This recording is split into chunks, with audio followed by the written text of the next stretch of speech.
சக்ஸஸ்ஃபுல்லாக வாழ்ந்தீங்கனாலும் பரவாயில்ல, நிம்மதியாக வாழணும்னா இந்த 3 விஷயம் கண்டிப்பாக தேவை. ஃபர்ஸ்ட், யாரையுமே எக்ஸ்பெக்ட் பண்ணாதீங்க. நீங்கள் எக்ஸ்பெக்ட் பண்ண ஆரம்பிச்சிங்க, உங்களோட நிம்மதியாக போயிடும், ஹாப்பினஸ் போயிடும். ஸோ யாரையுமே எக்ஸ்பெக்ட் பண்ணாம இருக்கிறத வச்சுட்டு நிம்மதியாக வாழ பாருங்க. நம்பர் 2 வந்துட்டு, யாரையும் சேஞ்ச் பண்ணணும்னு நினைக்காதீங்க.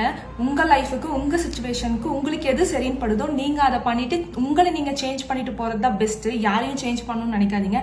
நம்பர் 3, உங்களோட மைண்டை குடைச்சல் பண்ணிட்டு உங்கள் லைஃப்பில் டிஸ்டர்பன்ஸை கொடுத்துட்டு உங்களோட குட் டேஸ் எல்லாம் பேடாக மாற்றுற மாதிரி ஏதாவது ஒரு பர்சன் இருந்தாங்கன்னா உங்களை ஃபஸ்ட்டு டெலிட் பண்ணுங்க, பிளாக் பண்ணுங்க, துரத்தி அடிச்சிடுங்க. நிம்மதியாக இருங்க.